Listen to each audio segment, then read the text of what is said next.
Now in 4.3, we're going to be looking at logarithmic functions. And so you might be thinking, wait, we were just in exponentials. How are we in logarithmics?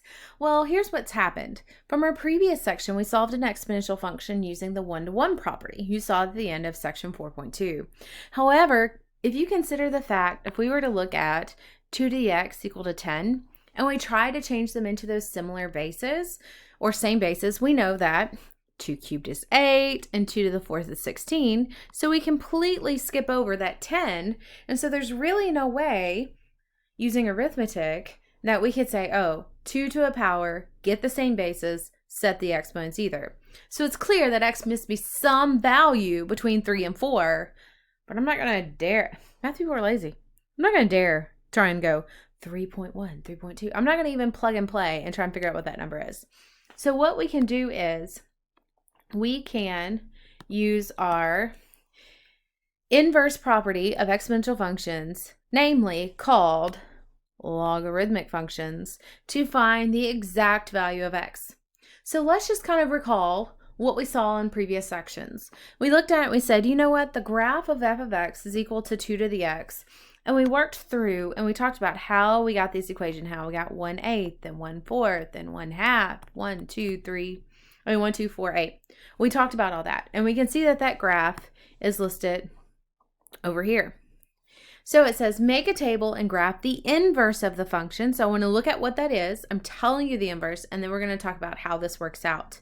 And so if I consider this, well, let's think about that. If you remember what we talked about with inverse functions. Inverse functions, in its process of a creation, is you take all the x's and exchange them with y's. So you're essentially exchanging your domain and ranges.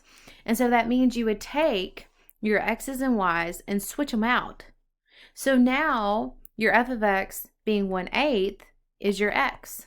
And so I would have all my y's listed on top here. And this goes back to your basics of inverses. You've seen this in previous courses, such as your college algebra course, etc. And so then you would say, okay, well then that means its output was all my y's. And then when you look at those values, you're creating a function that looks something like this.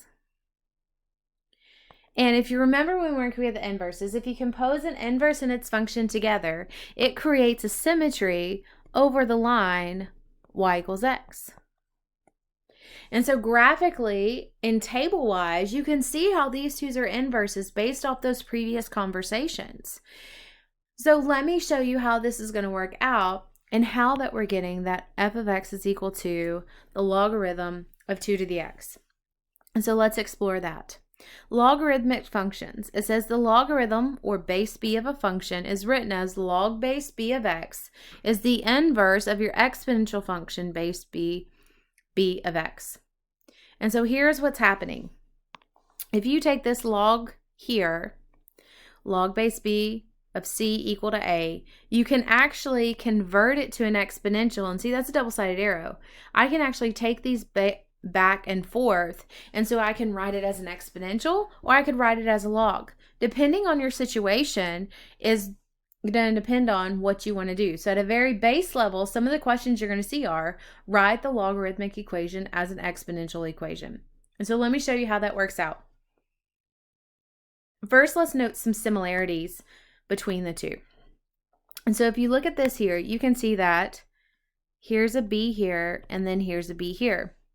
We've already said that in our exponent right here, we call that the base. Well, we also call this little subscript on the log, we also call it the base. So you can see the base of both formations are the same.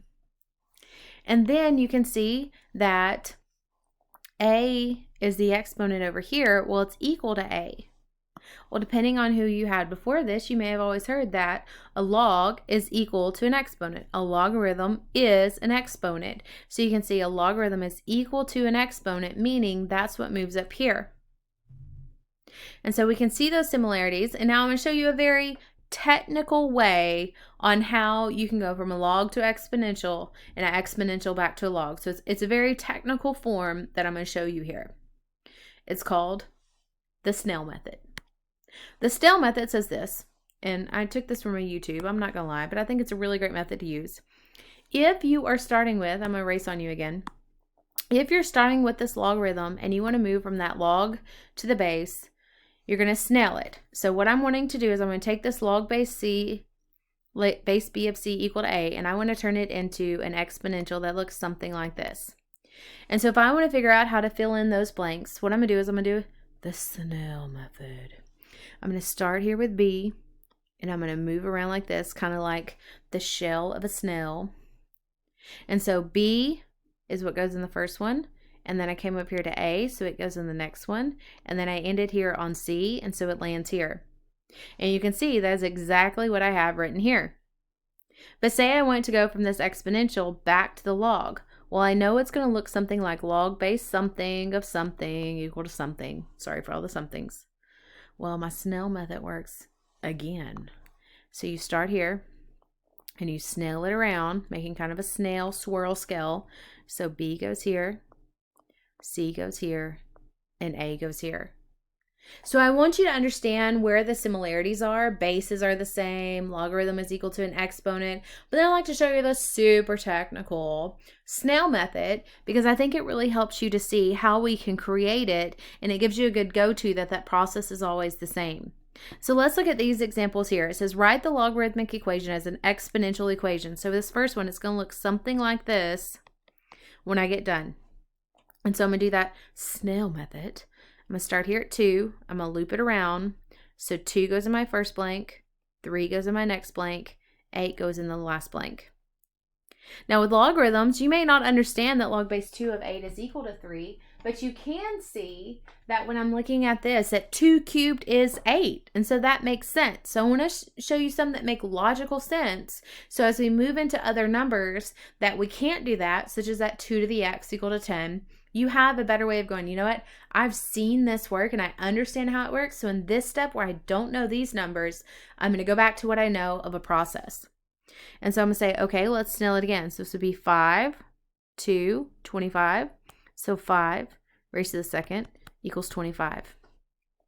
Do it again. Start here, snail it around. So you're filling in your boxes. My snail method works with how to fill in each box as you go. So you start with 6 to the 1/2 is the square root of 6. And these all make sense. You know 5 squared is 25. You know 2 cubed is 8. And so let's move forward and look at some other stuff that maybe you don't understand and see what we can do with it. So the next one says write the exponential equation as logarithmic equations. So now we're going to go backwards, back to a log, but my Snail method still works. And so my answer is going to be some log base something of something equal to something. Now you're going to have to use kind of your tools as you're entering this in the homework. But it snails it again. So it comes around like this. So 2 goes in your bottom blank, 32 goes next, and then 5. Let's do it again. So this would be log base something of something equal to something here. I'm going to snail it around. So 10 goes in the bottom one. 1 over 1,000 goes here. Keep that as a grouping. And then -4 goes here. Now that's kind of an interesting one because you'll notice on your calculator you have a log button, but it doesn't have a base on it. And that is because log base 10 is like your basic log. And so this could also be written as log of 1 over 1,000 is equal to -4. And I'll show you that in just a minute. You can see I've got this common log down here. And so we'll kind of revert back to that. Last example before we finish that conversation, here's how you can apply it. So those first 2 examples are just converting things from one style to another. Let's see how it's going to work for us. And so we're saying evaluating logs. They want us to figure out y equal to log base 2 of x, and we're going to let x be 32. And we're like, how do I solve that? Well, if I set that equal to y, and I snail it around, that means 2 to the y is equal to 32. I'm trying to find y. And so then I can go back into my same basis. I can say, okay, well, 2 to the y is equal to what? Well, 32. 2 to the first, 2 squared, 2 cubed, 2 to the fourth, 2 to the fifth is the same as 32. Just using your calculator quickly, and by that 1-to-1 property, you can see that y is going to be equal to 5. And so that works out really nicely using the fact of we're going to snail method this thing over and write it as an exponential, and then go back to your one-to-one property and get that same basis, set your exponents equal. So let's do the next one. This one says, let log base 4 of x and let x be 2. So we're going to snail this around. Snail it around. That gives you 4 to the y equal to 2. Let's create same basis. So this would be 2 squared instead of 4 to the y equal to 2. Power to power, you're going to multiply. So 2 to the 2y is equal to 2. Well, when you don't have an exponent, that's like an assumed 1. And we can set those exponents equal. 2y is equal to 1. So y is equal to 1/2. So this logarithm right here is equal to 1/2. So you can see again, here is where I am taking my logarithm and I am snailing it around to create an exponent. And then this part down here goes back to previous knowledge of our one-to-one property. So this is super handy. Now we're going to be able to work with some things that maybe we couldn't quite figure out. So we're learning about logarithms. We're snailing them around, really technical method there. And then we are creating new exponentials. But then we're taking it a step further and go, okay, you know, it's math class. We're going to solve for x. We're always looking out for that x over there. And so now we're able to solve for x given these problems. Now we've already alluded to it. Up here I was talking about how this base 10 is called the common log. And so we don't always have to write a base 10 right here. So let's talk about that and write that down. And so the common log has a base 10. So again, typically you're going to see this. Instead of having that base 10 right here, you're just going to see it written without. So if you do not have a base on your log, it's an assumed base 10. Now the natural log, it has a base e. We've already talked about e. It gets its own special notation. It gets to be written as ln x. And these two logs are the ones you're going to see on your scientific calculator. So those are the only two that we can work with. And we have this conversation because you know what? Not everything works out really nicely. You know, sometimes when you're doing work back in high school, middle school, everything works out to nice 1s and 2s. Well, now we're to the point that not everything is going to work real nicely. We've got to work with some realer problems, ones that work out a little bit differently for us. And so we need to be able to use these two logarithms to solve any other logarithm. So we get this really nice change of base property. Now students really like this change of base property because now I'm telling them, hey, you can just enter that into your calculator. So what, and everyone loves a good calculator. So the change of base property says this: no matter what base you're given, say you're given anything other than that 10 or that e, some base b, what you can do is you can turn that into a division problem and say, log of a, notice a is kind of up higher than b, so we're going to say log of a on top, divide it by, you see how that b is kind of lower down here, log of b. So that's how I help to determine which one goes on top and which one goes on bottom. And then what you can do is you just use any other base that you may know. And so for us, we only know 2, so I just use it to turn in base c, or we say log base 10, or we say ln, really just whatever your favorite button is. And so here's how this is applicable, and probably make a little bit more sense if you're lost right now. It says use the common log change of base to figure out this thing. So common log is going to be your base 10. And so here's what I'm doing. I'm going to set it up as a division problem.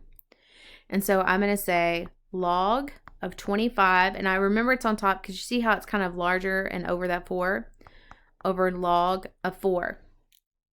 And then what you're going to do is in your calculator, you're going to type in log 25, enter, get that number. Divide it by, so it's going to take your answer, divide it by log of 4, and it's going to give you a value of 2.3219. So it gives us a way on our scientific calculator to type in our logs that are base 4, 10, 12, whatever log it may be, using the logs that we know.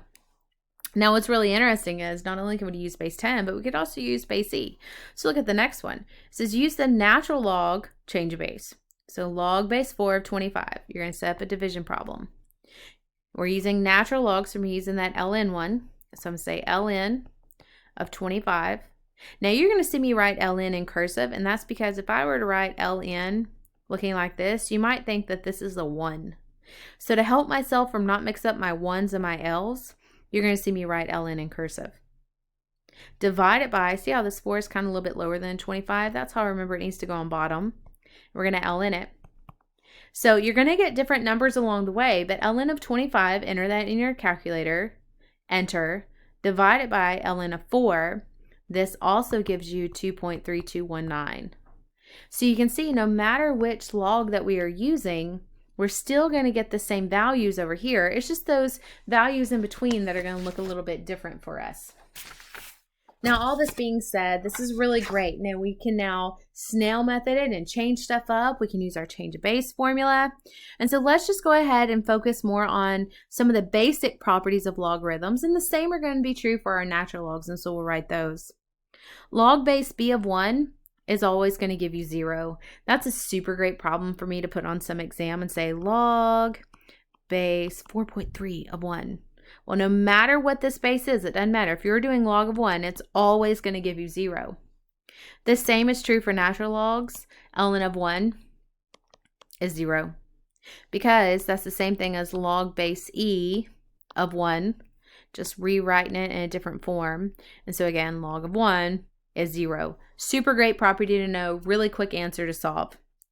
Log base b of e is always going to be equal to 1. Now this works because notice if I were to snail that around, that would be b to the first is equal to b, and that's true. And so if you also have log base e of e, and these two numbers are the same, that's also 1. So better to remember would be ln e is equal to 1. And I always think of this as line, maybe if I write a little squiggly with my ln, and so it almost looks like I could put a line through it or mark it out and put it a 1. And we're going to use that property right there a whole lot in problems to come. The inverse property is also true. This one is going to be equal to x, and if I have ln e, if I have ln e to the x, this is equal to x. And this is where that ln e, I told you it looks like line, I could mark that out. And I'm just left with x. This b and b's being the same could almost be marked out, leaving me with x. And then you could also rewrite it. When your base of your exponent and the base of your log are the same, it just gives you x. With natural logs, it would be e to the ln x, and that would be x. So you could almost like mark that out. So let's apply some of these properties and also use them and see what we can do with our one-to-one property. Now, we've already looked at the one-to-one property with our exponentials, and when we were looking at that, we said, you know what? If we can get the bases to be the same, I'll write this over here. Well, if we can get those bases to be the same, we said, then let's just set our exponents equal. Same conversation. We said if the bases are the same, set the exponents equal. So if our bases of our logs are the same, set the exponents equal. Or the bases of our logs are the same, so take what we're logging, set them equal. Similar conversation here. So it says using basic properties, we're going to work through these next examples. And so first one, log base 4 of 1. We just talked about how if you have log of 1, it's always 0. So I have ln of 1, still a log, 0. Log square root of 7 of square root of 7. If these are the same, it just gives you 1. ln e, I told you that looks like line, and so I put a line through it like a 1. Here in the inverse properties, if these two numbers are the same, it's just going to give you what's left here. So 5. ln e, I told you ln e, you can almost put a line through it, and you get 1.5. Similar version of the inverse property, if the base of your exponent and the base of your log are the same, those cancel to give you 20. E and ln, when they're beside each other, they cancel to give you 7. This inverse property is really nice because it's going to help us as we begin to move forward and start to solve some things. Let's look at some more. Let's look at this one-to-one property. And so notice here, I have the same basis. So whatever I'm logging has to be equal to equal, sorry about that, is going to be set equal. So I'm just going to say x equals 12. And that makes sense. You can say, okay, what could x be to make these look the same? You get it. But over here, we look at it and we say, okay, this both just have log, so that's an assumed base 10. So whatever I'm logging has to be equal. So now I'm going to have to do a little bit more legwork to solve that out. So I'm going to write it down. 2x plus 1 equal to 3x, and I'm going to solve from there. So minus 2x gives me 1 equal to x, and I'm done. So you can see I'm going to have to show some work for this, but this one really didn't have much work. The next one down here definitely has more work. So it does have the same base 4. So I'm going to set this x squared minus 6 equal to 10. So x squared minus 6 equal to 10, and solve from there. So add 6. So x squared is 16, and square root. So x is equal to plus or minus 4. Now this solving comes from previous sections when we were solving quadratics. So make sure you don't forget this plus or minus in here. And don't forget you have to show all your work to get full credit. So you can definitely see as it went 5, 6, 7, it stepped it up. Now over here, if I have ln of x equal to ln of 4, just like on the previous conversation, we can say that x equals 4. Really no work to show. Over here, if I'm ln on both sides, that means what I'm taking the natural log of have to be set equal.